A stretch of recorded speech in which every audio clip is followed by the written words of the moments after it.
Jungan Sunkan Sunkan, Untuk Tikon. Tikon Tombol subscribe. Tikon Tombol Jempol. Tikon Tombol Lantengnya. Terima kasih. Tertanda, Ursha Joe, okay?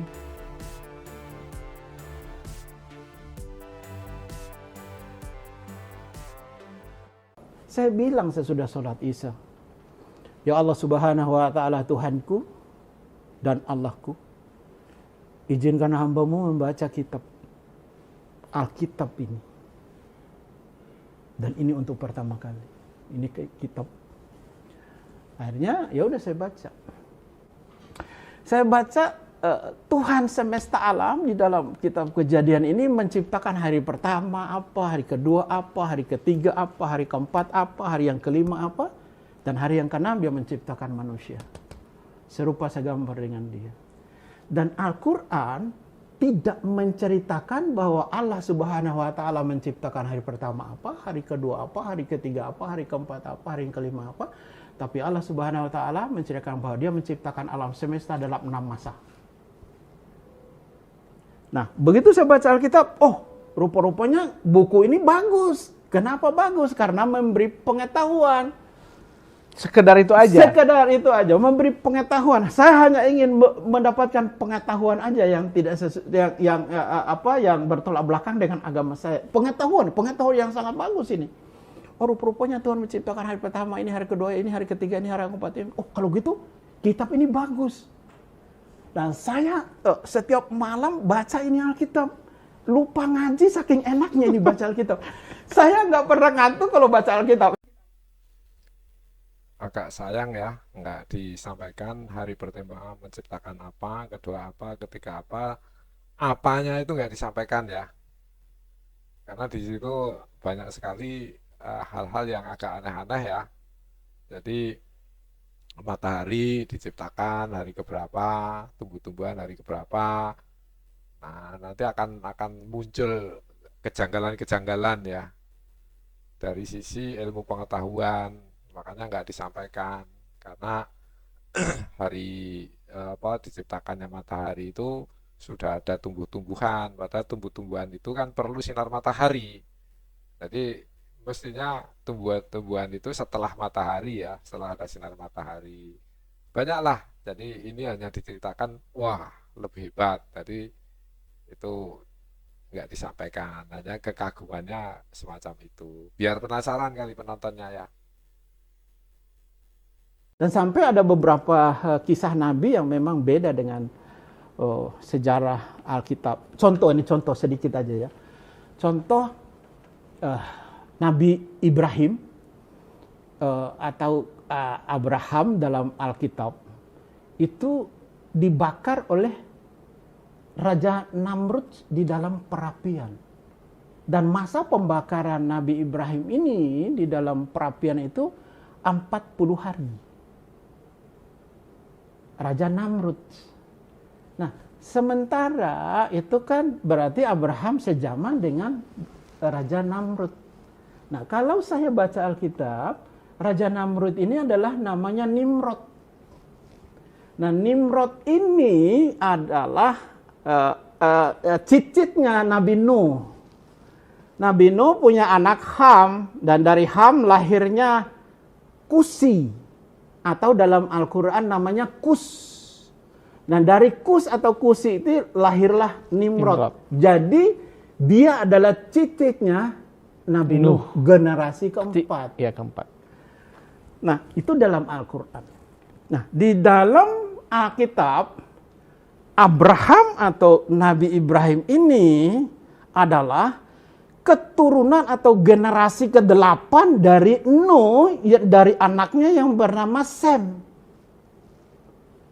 Beda masanya adalah 2600 sekian tahun zamannya Nimrod dalam Alkitab dengan zamannya Abraham. Bagaimana mungkin mereka bisa satu zaman? Dan bagaimana mungkin mereka Namrud membakar Nabi Ibrahim?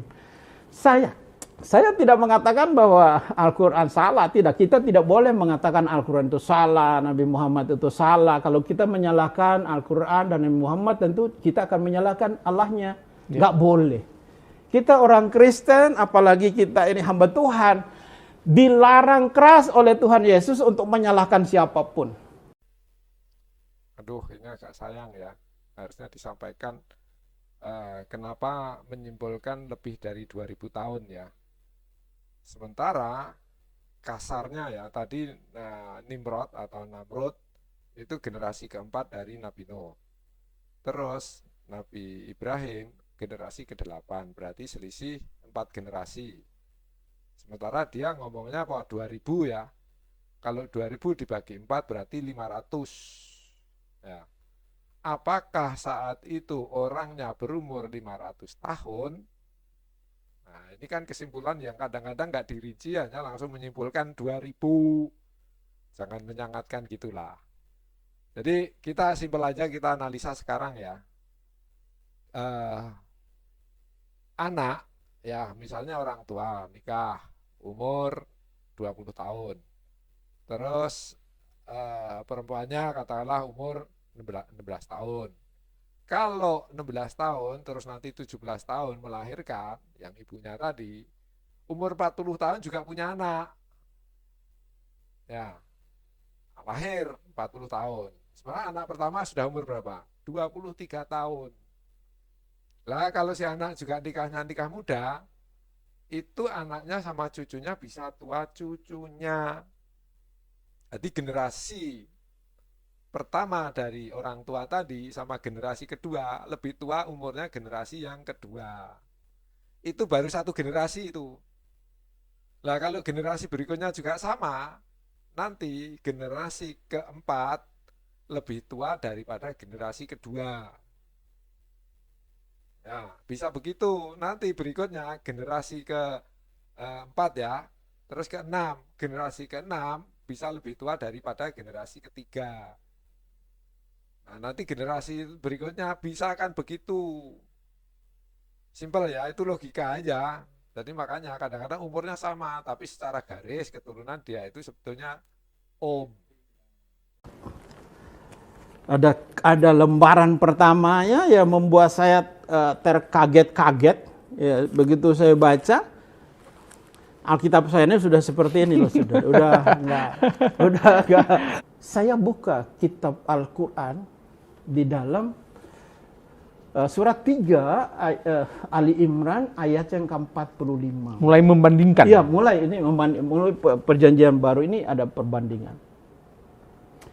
Dan di dalam surat 3 Ali Imran ayat 45 ini Allah Subhanahu wa taala menyampaikan firman kepada malaikat Jibril untuk disampaikan kepada rasulnya yang namanya Nabi Muhammad Rasulullah SAW, yang artinya adalah isabnu wajiham fid dunya wal akhirah. Artinya apa? Bahwa sesungguhnya kata Allah Subhanahu wa taala kepada Jibril dan disampaikan kepada Muhammad bahwa Isa anak Maryam adalah dia yang terkemuka di dunia dan di akhirat. Kalau dia terkemuka di dunia dan di akhirat, saya berpikir ini orang siapa? Iya. Kalau dia terkemuka di dunia dan di akhirat, dia bukan nabi. Nggak ada orang yang nabi yang terkemuka di dunia dan akhirat. Abraham aja tidak terkemuka dunia akhirat. Musa aja tidak terkemuka dunia akhirat. Elia aja tidak terkemuka dunia akhirat. Tapi kenapa dia menunjuk satu nama yang terkemuka di dunia dan akhirat? Adalah Isa Al-Masih. Kok Isa Al-Masih? Kenapa bukan nabi saya yang terkemuka dunia akhirat? Lanjut, semakin gairah saya untuk membaca ini kitab kan. Lalu Kisah Para Rasul pasal 4 ayat 12, di bawah kolong langit tidak ada nama lain yang diberikan kepada manusia oleh yang bisa selamat. Dan ayat yang membawa saya bertobat adalah Roma pasal 14 ayat 8 dan 9. Nah, 9-nya berkata begini, Kristus Yesus mati supaya dia menjadi Tuhan baik atas orang hidup dan Tuhan atas orang mati. Begitu saya baca ayat ini, saya berpikir sederhana. Rupa-rupanya Yesus itu bukan saja Tuhan yang orang Kristen Katolik, tetapi Yesus itu Tuhan yang orang hidup dan orang mati. Pikiran saya sederhana, daripada tunggu mati baru percaya Yesus, lebih baik sekarang aja.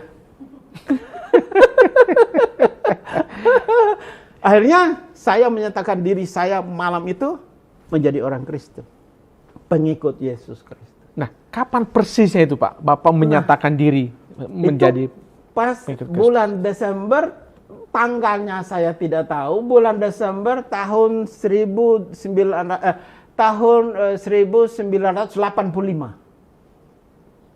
85. Sebab pada tanggal 23 Desember 85 saya dibaptis. 23 Desember. 23 Desember 85 saya dibaptis.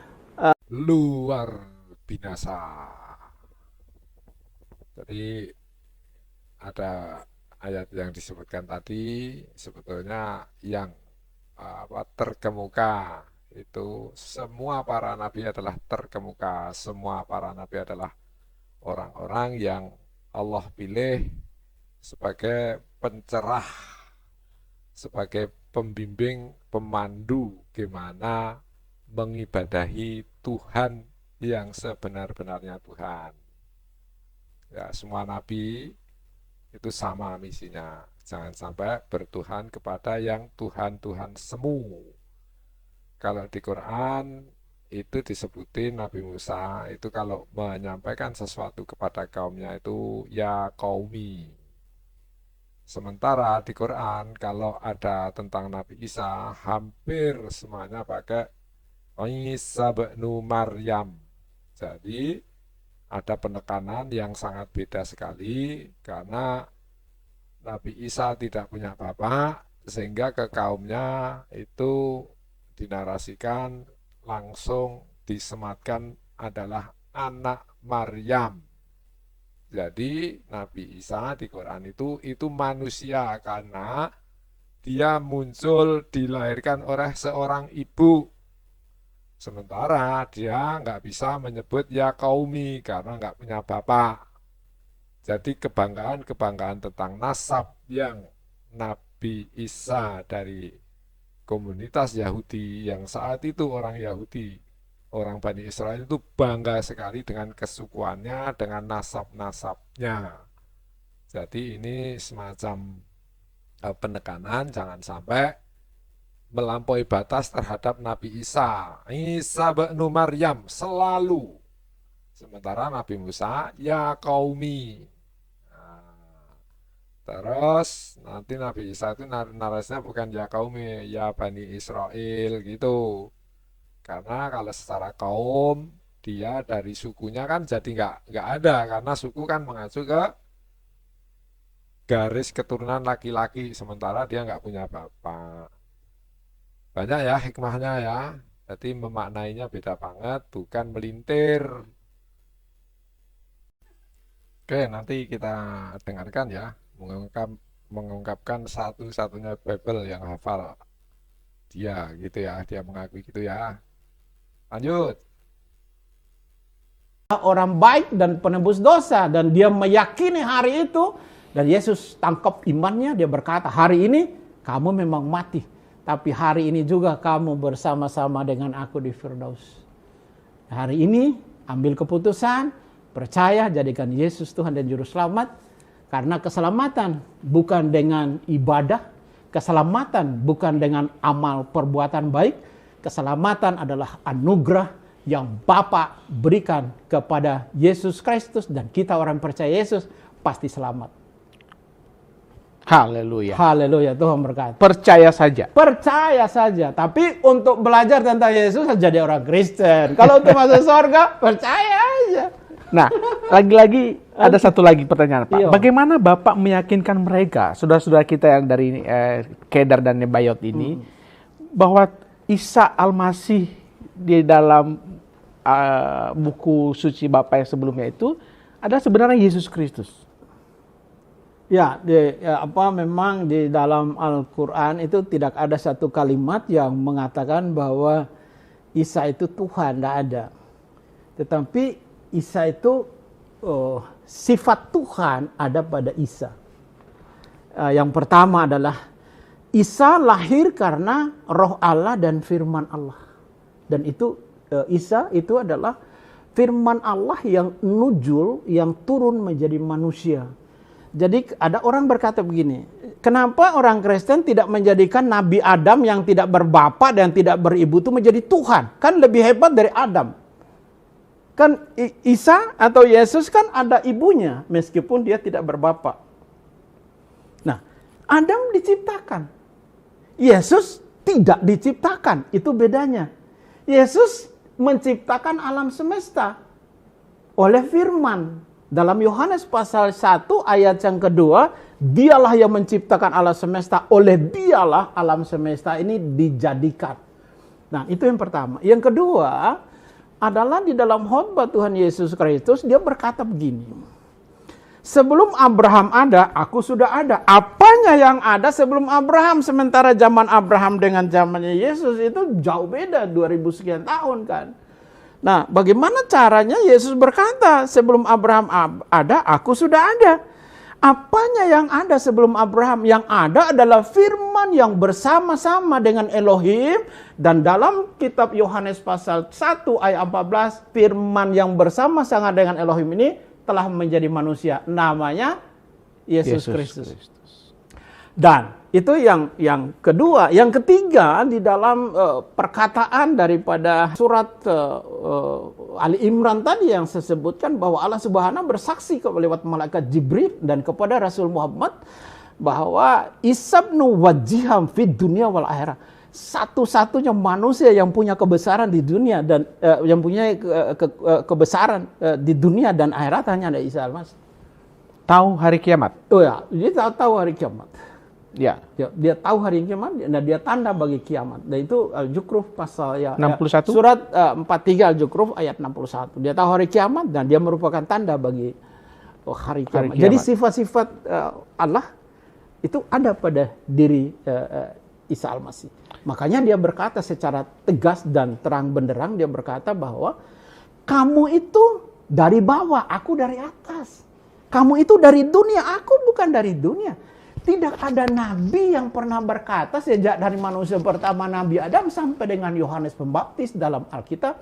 Tidak ada Nabi Musa, tidak ada Abraham, tidak ada Nabi Yesaya, dan tidak ada Elia yang pernah berkata bahwa aku dari atas, kamu dari bawah. Aku dari sorga, kamu dari dunia. Kecuali Yesus.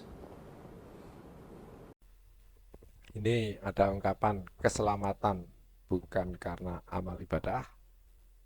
Keselamatan bukan karena amal baik, gitu ya, tadi yang diungkapkan gitu. Lah terus keselamatan itu karena apa? Karena meyakini nanti dulu. Kita nggak bisa gitu ya. Kita mengambil hikmahnya kehidupan ya. Dalam artian gini, apapun manusia itu di bumi lahir, sebelum lahir di bumi, sebelum lahir ya masih di alam rahim, itu ada keterkaitannya dengan kondisi di bumi. Walaupun sistemnya beda. Kalau fisik ibunya sehat, terus gizinya tercukupi, itu kandungan rahim bagus, bayi lahir juga kondisi sehat, segar bugar. Ya, itu secara fisik ya. Nah, ada keterkaitannya, hanya sistemnya beda. Sistem di rahim tentunya belum bisa melihat. Tentunya jantungnya, darahnya masih mengacu ketergantungan si ibu. Ibunya mati, nanti di perut juga ikut mati itu. Nah, sistemnya beda setelah lahir, sistem jantung, sistem paru-paru, sistem pernafasan, semuanya berfungsi beda dengan kondisi di perut. Terus nanti di bumi hidup, terus mati. Saat mati, itu juga ada keterkaitannya dengan di bumi. Itu kalau tadi kesannya nggak ada amal yang menyebabkan selamat, lah buat apa beramal baik? Ya, buat apa? Kalau memang gitu terus nanti ya seenaknya memang. Jadi itulah di Islam sangat beda. Apapun itu ada keterikatannya, mati itu ada kesinambungannya saat hidup. Hidup itu untuk apa dulu? Nah, kalau di Islam hidup itu ya jelas diberi keleluasaan, beramal baik, nanti amal itu akan terkait setelah mati. Jadi penjahat sama orang yang soleh tentunya setelah mati beda. Karena penentunya adalah perilakunya di bumi ini. Kalau tadi itu disampaikan gitu, kalau nggak hati-hati kita jadi terjebak seakan-akan amalan itu hanya bayang-bayang untuk keselamatan. Perilaku amal baik itu hanya semacam bayang-bayang gitu ya. Memang penentu keselamatan adalah Sang Pencipta. Dialah yang hak. Karena manusia pura-pura baik bisa, pura-pura jahat bisa. Nah, beberapa hari sebelum saya pulang kembali ke Indonesia, itu bikin seminar. Seminarnya Islamologi. Membahas Islam nih, membahas dua kitab ini. Nah, lalu datanglah satu orang yang Muslim ini, namanya Pak Senohaji. Datang, dia bertemu dengan saya. Dia bilang sama saya begini, Pak Pendeta, semua agama itu sama aja, kata dia. Menurut Pak Seno? Menurut Pak Seno aja nih, menurut Pak Seno semua agama sama aja. Nanti semua manusia itu dihukum di neraka dulu, kata dia. Baru nanti setelah selesai hukuman di neraka, itu baru dipindahkan ke sorga. Jadi semua manusia akan ke sorga juga pada akhirnya, kata dia. Saya jawab, emang neraka dan sorga tempat kos? Neraka dan sorga tempat kontrak yang bisa kita pindah hari ini dan besok gitu. Saya bilang, makanya diutusnya Nabi, diberikan hukum Taurat kepada Nabi Musa supaya orang jangan mati binasa, orang bisa selamat. Datangnya Nabi yang lain supaya orang itu bisa selamat. Datangnya Yesus supaya orang bisa selamat, gitu. Saya bilang gitu. Nggak ada ajaran nanti di neraka dulu, baru nanti dipindahkan ke sorga. Ini agak sayang ya. Dia di Australia ada seminar Islamologi gitu ya. Dari komunitasnya dia di beberapa gereja. Yang jadi masalah, seminar Islamologi dia tidak sampaikan narasumbernya. Nah, kalau belajar Islam narasumbernya nggak ada orang Islam, ya udah pasti itu nggak kredibel. Berarti nggak disampaikan. Jadi kalaupun ada, saya yakin kalau orang punya pemahaman keislaman yang jelas, nggak mungkin punya paham bahwa semua agama sama. Walaupun orang Islam ada juga yang punya paham kayak gitu. Tapi itu paham, nggak ngacu ke kitabiah, nggak ngacu ke Al-Quran. Ke Al-Quran nggak begitu. Agama itu nggak sama. Tentunya beda, Tuhannya banyak, itu bukan berarti terus agamanya banyak itu Tuhannya sendiri-sendiri, semuanya benar. Enggak. Karena Tuhan tetap satu, jadi agama itu enggak sama. Tapi kita tidak boleh saling gontok-gontokan. Itu aja, intinya gitu, agama yang benar satu, karena sumbernya dari Tuhan yang satu. Akhirnya dia pamit. Nah, pada waktu dia pamit, saya lagi makan, itu ada suara di dalam hati saya berbicara. Tanyakan Senohaji itu, dia mau dibaptis kapan? Oh. Saya langsung berhenti makan. Saya cari dia, di ruang parkir. Dia masih ngobrol di situ di ruang parkir. Saya bilang, Pak Senohaji masuk dulu ke dalam. Ada pesan Tuhan untuk Bapak. Dia kaget. Dia masuk ke dalam, ke ruangan itu. Saya lagi makan, saya habiskan makanan. Akhirnya saya bilang, baru pertama kali ini saya ada suara yang saya ada dalam hati saya suruh tanya Bapak, kapan dibaptis? Dia langsung tanya saya, oh begitu ya Pak Pendeta ya, kata dia. Oh nanti saya ke Jakarta deh cari Bapak, saya minta dibaptis sama Bapak di Jakarta. Saya tanya Pak Barnabas Ong, Ketua Masyarakat Indonesia.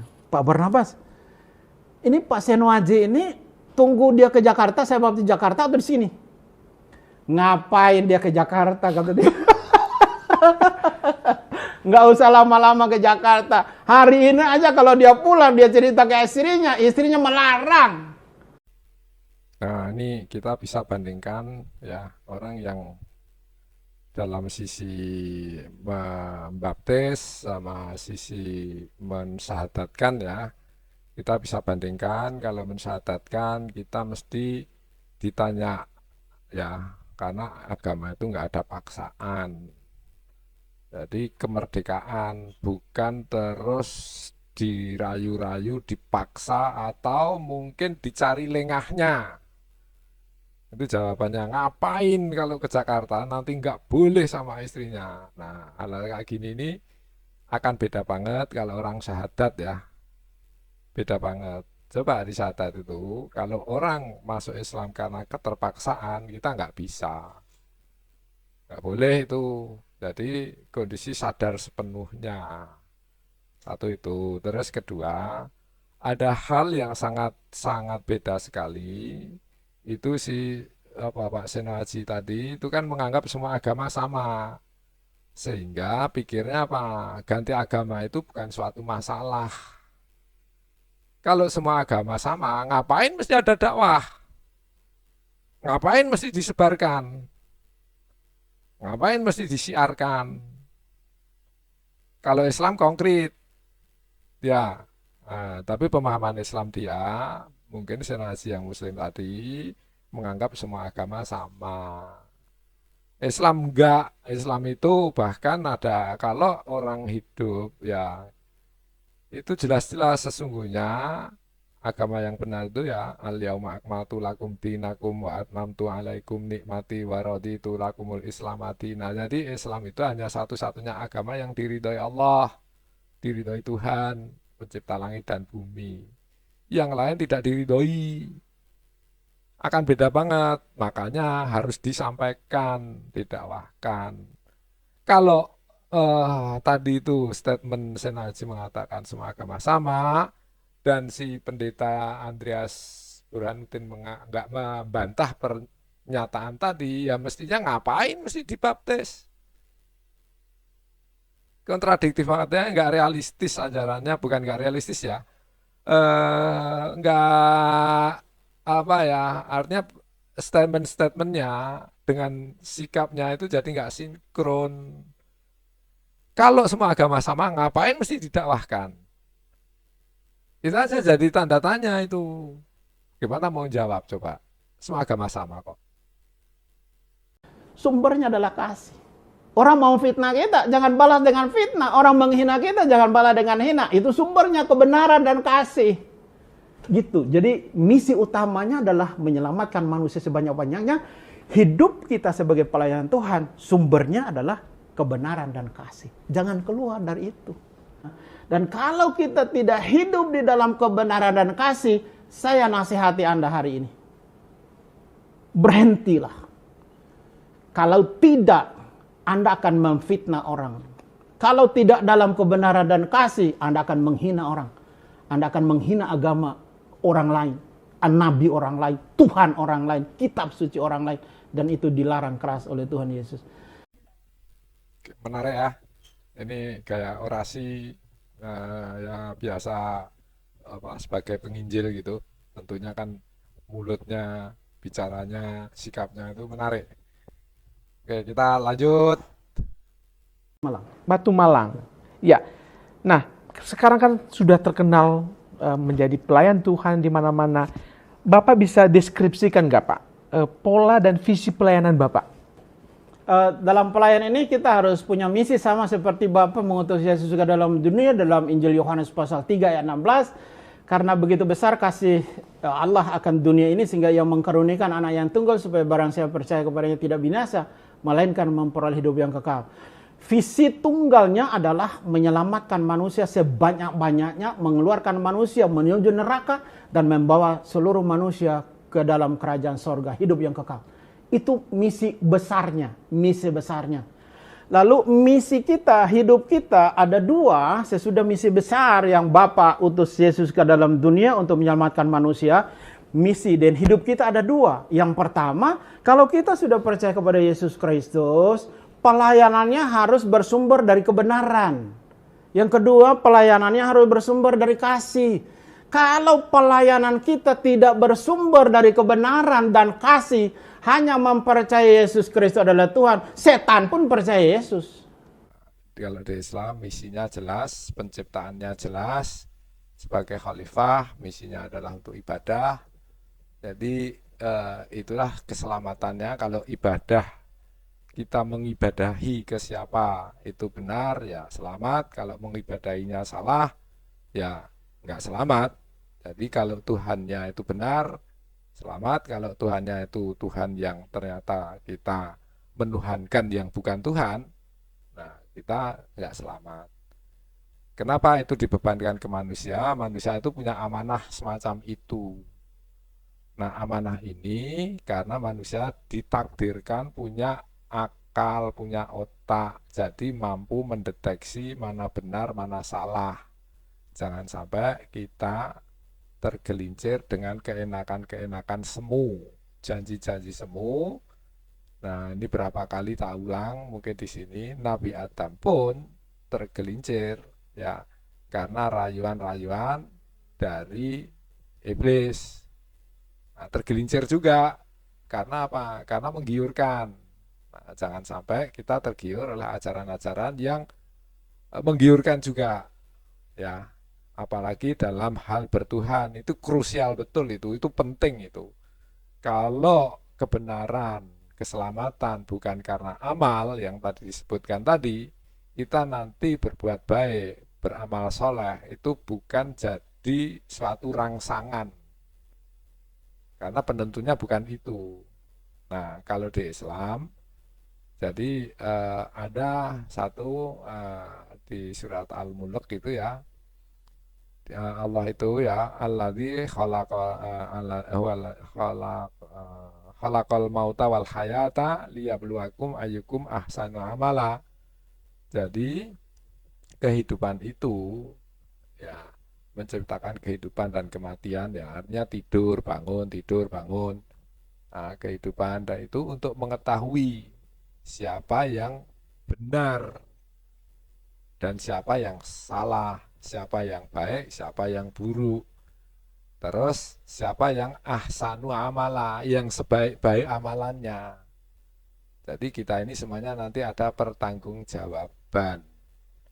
Bahkan kalau di Quran, kalau Tuhannya salah, nanti setelah mati itu enggak dihisap, enggak dihitung amalnya, karena orientasi dia beramal baiknya itu bukan kepada Allah, bukan kepada Tuhan.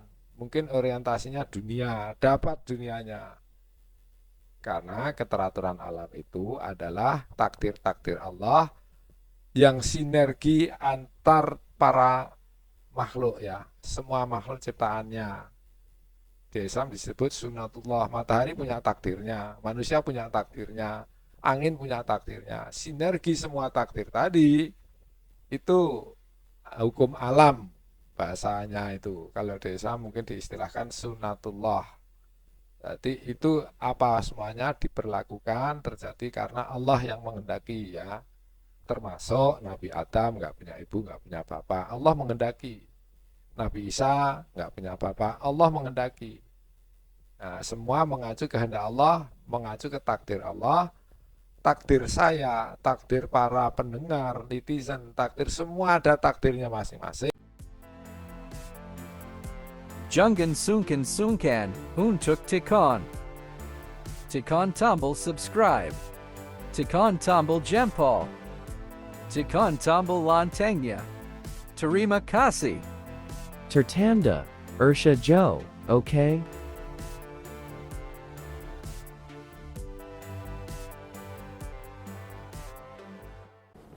Dan tidak ada satu nabi pun yang pernah berkata secara terang benderang bahwa dia berkata bahwa akulah kebangkitan hidup.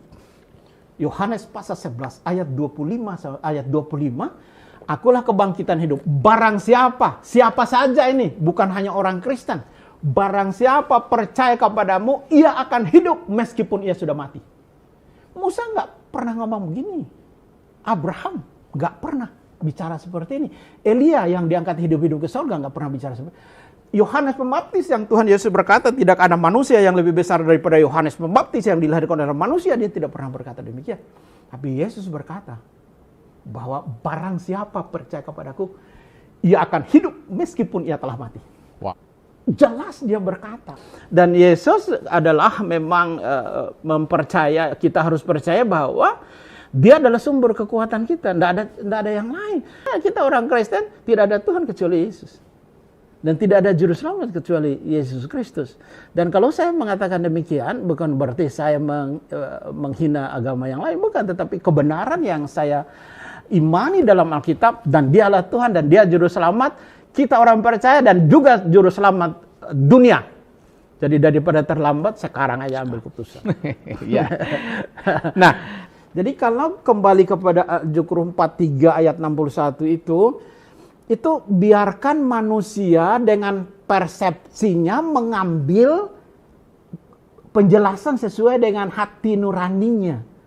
Artinya apa? Artinya para murtadin pun menganggap bahwa ada yang menganggap bahwa ini bukan bicara tentang Isa gitu, tapi bicara tentang Allah Subhanahu wa taala gitu. Ada juga murtadin yang mengatakan bahwa ini berbicara tentang Isa Al-Masih. Jadi biarkan aja mereka berpandangan sesuai dengan apa yang ada di dalam hati dan pikiran mereka. Nanti berjalan dengan waktu, Roh Kudus akan memberi pengetahuan kepada orang, karena Tuhan itu lewat rohnya, dia tidak ingin manusia itu sesat. Enggak ada. Tuhan tuh enggak ada menginginkan manusia itu sesat. Dan Tuhan dengan rohnya selalu memberi arahan kepada manusia supaya manusia itu selamat dunia dan akhirat. Dan ini Yesus Kristus dalam Alkitab menawarkan hidup yang kekal lewat jalannya, lewat kebenarannya, lewat kebangkitan. Itu yang berikut, yang tambahin lagi. ya. Ini Tuhan tidak menginginkan manusia itu sesat. Nah, itu. Jadi ada hal yang cukup menggiurkan ya. Kalau enggak kita juga tertarik dengan statementnya, wah iya ya, memang Tuhan Maha Pengasih dan Penyayang, sesat tidak, itu kan sebetulnya manusia itu kalau mau menggunakan akal budinya, hatinya yang jernih, terus senantiasa berdoa kepada Allah, ya akan dibimbing. Jadi kalau tadi kesannya itu, terus dilanjut ada ayat Az-Zukhruf, tergantung persepsinya. Nah ini kan jadi persepsi personal ya jadinya ya. Sementara kalau kita punya pedoman hidup Al-Quran, ya sementara dia punya hidup dengan pedoman Bible gitu ya. Nah kalau ke Al-Quran, ya kita pedomannya Al-Quran. Artinya bukan terus maunya kita. Jadi keimanan pun harus mengacu ke Quran. Ini saya jadi terlintas gini ya. Zaman Rasulullah, ya, lafadz Allah itu bukan hal yang asing, ya. Tapi saat itu masyarakat Quraisy itu mengotori kekudusannya Allah. Nah, Nabi Muhammad mensucikan nama Allah, ya, dari orang-orang dengan menyematkan sesuatu ke Allah. Jadi kalau tadi yang disampaikan Pendeta Andreas itu hampir mirip itu. Dia nyebut Allahnya, wah fasih itu. Ya, Rasulullah ucapannya juga fasih, tapi mengotori nama Allah. Karena apa? Karena sudah mereduksi, ya, memaknai pelintiran-pelintiran dari sisi Al-Qur'annya. Terus mencoba menempatkan, jadi melampaui batas terhadap utusannya Allah. Siapa? Nabi Isa. Jadi Nabi Isa ditempatkan menjadi Tuhan gitu ya. Terus bapaknya itu Tuhan apa bukan? Nah ini dia nyebut Allah tapi mereduksi nama Allah. Ya. Jadi gradasi derajatnya jadi turun, seakan-akan lebih mulia Nabi Isa. Ini ya. Jadi ada hal-hal yang kontradiktif ya, sangat-sangat beda. Ini yang Islam datang itu apa? Subhanallah ya amma yasifun, subhanallah ya amma yusyrikun. Maha suci Allah. Jangan dikotori dengan pemahaman-pemahaman yang kesannya sepertinya baik benar, tapi itu bisa terjerumuskan. Kalau saya ini sedikit koreksi, bukan koreksi ya, sedikit memberi pandangan aja dari pernyataan dia bahwa Tuhan itu nggak ingin hambanya tersesat. Nah, sekarang kalau kita bertanya, gimana supaya nggak tersesat? Nah, ini yang perlu ini. Jangan langsung percaya. Supaya nggak tersesat gimana? Nah, kalau dia jawabannya, percayalah. Kalau kepingin selamat, percayalah. Nah, itu namanya imani saja. Nanti kalau meleset, setelah mati nggak terpenuhi itu. Ya, janji mulu itu bukan berarti mesti benar. Nah, supaya nggak tersesat gimana? Itu yang penting itu. Bukan hanya sebatas memberi janji mulu-mulu, tergiur. Itu namanya iklan. Sampaikan karena tadi menyebut para murtadin. Ya, para murtadin, ya, itu lucu buat saya. Artinya apa? Manusia akan mati. Tetapi lewat Yesus Kristus, Yesus akan membangkitkan dia dari kematian. Itu hebatnya. Wow. Nggak ada kitab suci yang bisa menandingi perkataan Tuhan Yesus. Jadi kalau kita sudah benar-benar mengetahui kebenaran Alkitab ini, saya percaya tidak ada seorang pun yang akan murtad tinggalkan Alkitab. Nggak ada orang yang murtad tinggalkan Yesus. Kalau dia paham firman Tuhan. Kalau dia cuman Kristen kulit, tawarin agama yang baru, Tuhan yang baru, Nabi yang baru dia ambil. Apalagi disertai dengan cien, fulus, iming-iming dan lain-lain. Bertahan dengan ini. Ini petunjuk jalan yang lurus untuk kita menuju hidup yang kekal. Sangat mempesona. Tidak ada juru selamat kecuali Yesus. Tidak ada Tuhan kecuali Yesus. Itu ungkapan seperti kalau syahadat ya. Tidak ada Tuhan selain Allah, tidak ada sesembahan selain Allah. Asyhadu alla ilaha illallah wa asyhadu anna Muhammadar Rasulullah. Hampir mirip ya. Jadi narasi-narasinya menggiurkan. Jadi ya itu kalau mereka meyakininya selama itu penuh kesadaran, ya itu haknya dia. Ya, haknya dia. Tapi kita harus cermat jeli. Kalau kebenaran itu harus terkoreksi, kita saring sumbernya dari mana. Asal muasal sumbernya akurat apa enggak. Ya, ini kan dia mendakwahkan ya, kita juga dalam arti mendakwahkan atau mengcounter ya terserah para netizen yang nonton ini ya. Jadi kalau di Quran jelas ada misalnya dzalikal kitab la raiba fih, tidak ada keraguan di dalam Al-Quran ini. Statement Quran ini bukan statement saya ya. Di kitab sebelah ada enggak? Kalau enggak ya aku enggak tahu ya. Karena aku bukan ahlinya. Itu. Terus kedua ada lagi hudal linnas wa bayyinatin minal huda. Quran itu petunjuk ya. Kalau mau selamat untuk siapa? Untuk manusia. Disebutin juga itu.